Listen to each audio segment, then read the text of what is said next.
ਕਰਦੇ ਸੀ ਤਾਂ ਉਸ ਵੇਲੇ ਸਾਡਾ ਬਚਪਨਾ ਸੀ, ਪਰ ਇੱਥੇ ਕੁਝ ਸੱਜਣ ਸੀ, ਮੈਨੂੰ ਸ਼ਾਇਦ ਇੱਕ ਦੋ ਦੇ ਨਾਂ ਯਾਦ ਹੋਣ, ਹਰੀ ਸਿੰਘ ਵੀਰ ਜੀ, ਇੱਕ ਭਜਨ ਵੀਰ ਜੀ, ਇਸ ਤਰੀਕੇ ਦੇ ਨਾਲ ਇਹ ਸਾਰੇ ਸਨ। ਪਰ ਇਹ ਸਾਰੇ ਕਿਸੇ ਵੇਲੇ ਆਪ ਹੀ ਦੱਸਦੇ ਨੇ ਕਿ ਅਸੀਂ ਰਾਤ ਦੇ 12 1 2 ਵਜੇ ਤੱਕ 3 ਵੀਲਰ ਜਾਂ ਟੈਕਸੀ ਚਲਾਉਂਦੇ ਰਹਿੰਦੇ ਸੀ ਔਰ ਸ਼ਰਾਬੀਆਂ ਕਬਾਬੀਆਂ ਦੀ ਸੰਗਤ ਵਿੱਚ ਬੈਠਦੇ ਸੀ। ਲੇਕਿਨ ਜਦੋਂ ਇੱਥੇ ਗੁਰਦੁਆਰੇ ਅਸੀਂ ਲੋਕੀ ਕੀਰਤਨ ਕਰਦੇ ਸੀ, ਇਹ ਸੱਚ ਦੀ ਸੰਗਤ ਵਿੱਚ ਆਏ, ਇਹਨਾਂ ਨੇ ਖੰਡੇ ਬਾਟੇ ਕੀ ਪੌਲ ਛਕੀ ਤਾਂ ਇਹ ਰਾਤ ਨੂੰ 8 9 ਜਾਂ 10 ਵਜੇ ਤੱਕ ਆਪਣਾ 3 ਵੀਲਰ ਟੈਕਸੀ ਬੰਦ ਕਰ ਆਉਂਦੇ ਸਨ। ਕਿਉਂ? ਕਿਉਂਕਿ ਇਹ ਸਵੇਰੇ ਅੰਮ੍ਰਿਤ ਵੇਲੇ ਉੱਠ ਕੇ ਇੱਥੇ ਆਸਾ ਕੀ ਵਾਰਦੀ ਵਿੱਚ ਹਾਜ਼ਰੀ ਭਰਦੇ ਸਨ। ਤਾਂ ਦੇ ਕਮਾਏ ਹੋਏ ਗੁਣ ਅੱਜ ਉਹਨਾਂ ਨੂੰ ਕੰਮ ਆ ਰਹੇ ਨੇ। ਉਹ ਮੁੜ ਕੇ ਸ਼ਰਾਬੀਆਂ ਕਬਾਬੀਆਂ ਦੀ ਸੰਗਤ ਵਿੱਚ ਨਹੀਂ ਗਏ। ਕਮਾਉਣ ਵਾਸਤੇ, ਪੈਸੇ ਕਮਾਉਣ ਵਾਸਤੇ ਸਮਾਂ ਲਗਾਉਣਾ ਪੈਂਦਾ ਹੈ, ਇਸ ਤਰ੍ਹਾਂ ਹੀ ਸੱਚ ਦੇ ਗੁਣ ਕਮਾਉਣ ਵਾਸਤੇ ਸਮਾਂ ਲਗਾਉਣਾ ਪੈਂਦਾ। ਜਿਸ ਇਨਸਾਨ ਕੋਲ ਸੱਚ ਦੇ ਗੁਣ ਸੰਚ ਕਰਨ ਵਾਸਤੇ, ਇਕੱਤਰਿਤ ਕਰਨ ਵਾਸਤੇ, ਕਮਾਉਣ ਵਾਸਤੇ ਸਮਾਂ ਨਹੀਂ ਹੈ, ਉਹ ਰੱਬੀ ਦਰਗਾਹ ਵਿੱਚ ਕੰਗਾਲ ਹੈ। जिनके पल्ले धन वसै तिनका नाव फकीर, जिनके पल्ले तू वसै ते नर गुणी गहीर।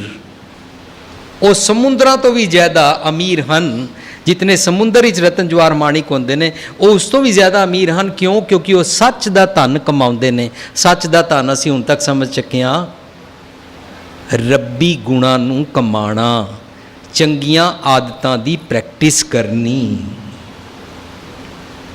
जे चंगे कर्म कमाउण वास्ते साडे कोल समा नहीं तां ओदे आपोजिट कितनी हासोहीणी गल है कि भैड़े काम कराउण वास्ते, भैड़े काम, भैड़ियां आदतां कमाउण वास्ते समा नहीं लगाना पैंदा। ये बलावां आपे ही आ जांदियां ने। You don't require at all. किस तरह? बिजनेस से भी गए हाँ, बचपन तो ले लिए, ऑफिस स्कूल गए हाँ, स्कूल विच सीख लिया एक दूजे की पेंसिल किवें चुरानी है, एक दूजे नूं धक्का किवें मारना है, एक दूजे ते कंपीटीशन विच अगे किवें होना है, मास्टर नूं शिकायत लगा के दूजे की मार किवें पानी है। ए सारियां अलामतां, सारियां बलावां, सारियां भैड़ियां आदतां स्कूल जाते जाते आस्ता आस्ता सीख गए। फिर स्कूल जाते जाते सीख लिया रिक्शे वाले नाल भैड़ा किवें बोलीदा है, टैक्सी वाले नाल भैड़ा किवें बोलीदा है, स्कूल दे दाई नाल, घंटी वजाण वाले नाल किस तरह भैड़ा बोलीदा है, टीचरां दा सत्कार किवें नहीं करीदा, बजुर्गां दा सत्कार किवें नहीं करीदा। वही गल कमाई हुई अज काम आ रही है। असीं कहंदे आ मम्मी पापा नूं टाइम नहीं है, तुहाडा सत्कार करन दा टाइम नहीं है, तुहाडे नाल आराम नाल प्यार नाल बोलण दा टाइम नहीं है। क्यों? मैं बिजी हूँ, मेरे इम्तिहान है, होमवर्क है, टाइम नहीं है ना। सच दे गुण कमाउण वास्ते टाइम लाना पैंदा है, कमाना पैंदा है। तां ही पुछया ये शरीर है मेरा इस जग में आए के क्या तुद करम कमाया। पर झूठ दे, खते दे, डेफिशिएंसीज दे, शॉर्ट कमिंग्स दे, अवगुणा दियां आदतां वाले ख्यालां नूं कमाउण वास्ते समा नहीं लगाना पैंदा। ये नाल दे नाल ऑटोमैटिकली असीं सिੱਖਦੇ ਜਾਂਦੇ ਹਾਂ। तां ही कहंदे ने अवगुणी भरिया शरीर। किसी नूं सिखाना नहीं पैंदा कि अपनी सस नाल किवें भैड़ा डील कर, आप ही आ जाता है। जे ना आंदा होए तो सास भी कभी बहुत ही देख लो, ना आंदा होवे तो स्कूलों कॉलेजों भी सहेलियां एक दूजे सिखाती रहिंदियां, आप सस की इज्जत बिल्कुल नहीं करीदा, नहीं तो दबा के रखेगी, तेनों उहदे नाल रहना पेगा। स्कूलों कॉलेजों तो आप ही सीख लईदा कि अपनी पत्नी नूं डोरमैट किवें बना के रखीदा है, अपनी सस नूं, अपनी पत्नी नूं, अपने पति नूं, अपने बच्चियां नूं किस तरह सारा कुछ नाल दे नाल बिना टाइम स्पेंड कीतियां सीख जाते हैं। वो सारा झूठा काचा धन असीं इकट्ठा करते जाते हैं। जो करते जाते हैं फिर असी स्कूल विच टीचर की इज्जत नहीं करते हैं, घर विच माँ प्यो की इज्जत नहीं करते हैं, तो जे असी धार्मिक स्थान पर जाइए तो उत्थे भी भाई साहब की, रागी साहिबान की, सेवा करन वालियां की भी इज्जत नहीं करते हैं। साडे वास्ते डील करन वेले इंज लगदा जी है जिवें एम्पलॉई है। दे आर नॉट एम्पलॉइज, पर असीं उन्हां नूं डील उंज ही करते हैं जिस तरह अपने घर के नौकर चाकर अपने ऑफिस विच कोई एम्पलॉइज नूं डील करते हैं। दूजे पासे असीं कहंदे हां गुरु के वजीर ने। क्यों? क्योंकि असीं कमाया नहीं।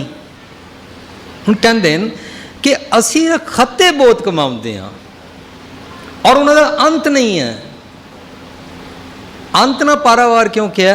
रब जी का अंत नहीं पाया जा सकता। रब जी के कंट्रास्ट विच गल की गई है।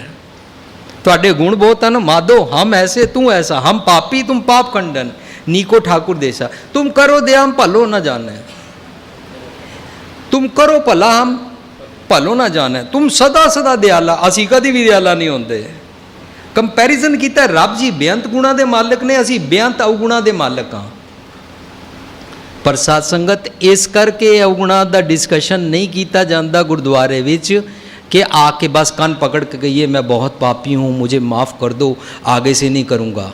जे मनुख को पता लग जाए कि ऐसे माफ़ हो जाता है, तब मनुख बाहर जाके फिर कर लेंदा, उन्होंने पता है फिर जाऊँगा, फिर हार चढ़ा दूंगा, फिर कड़ा प्रसाद करा दूंगा, फिर ऐसे कान पकड़ लूँगा, ऐसे नहीं तो फिर ऐसे पकड़ लूँगा, फिर घूम घूम के पकड़ लूँगा, 2 बारी नाक रगड़ दूंगा ज़्यादा से ज़्यादा, और परिक्रमा करके वहाँ से भी नाक रगड़ दूंगा ना।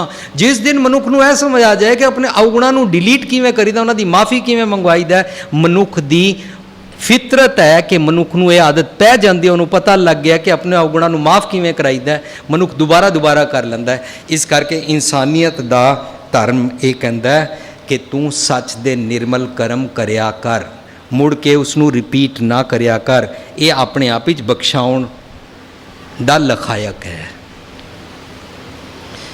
असी खते बहुत कमांदे, बहुत असी माड़ियाँ आदतां इधरों उधरों चारों पासों एक्यूमुलेट करते रहते हैं। इनू कैचमेंट एरिया भी कह सकते हैं, जिमें पानी चारों पासे इकट्ठा करके एक जगह सरोवर या डैम बनाया जाता है, पौंड बनाया जाता है, और जिस जगह तो इकट्ठा किया जाता वो एरिया नू कैचमेंट एरिया कहते हैं।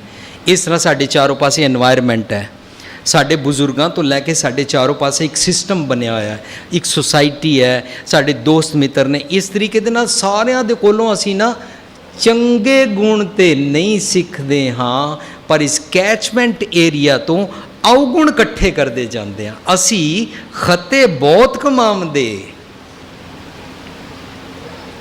अंत ना पारावार, हर किरपा करके। किरपा की है? किरपा का मतलब है रब जी तुसी अपनी सुमत मैनू बख्शो, ये किरपा कहते हैं। हर किरपा गुरबाणी विच किरपा का अर्थ है रब जी का गुरप्रसाद। असी कड़ा प्रसाद नू गुरप्रसाद समझ के लै जाते हैं, सोचते हैं प्रसाद तो ले ही आए, चलो भगवान जी का प्रसाद ले लो ना, बस ले लिया खा लिया। एक कड़ा प्रसाद गुरप्रसाद नहीं है।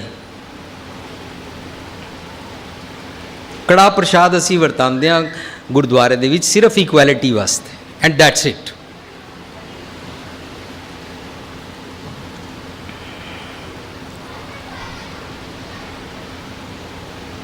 हर किरपा करके बख्श लियाओ, तुसी अपनी मत मैनू देंदे हो, ते मैं बड़ा वड्डा पापी हाँ, मीनस मैं खते बहुत कमांदा।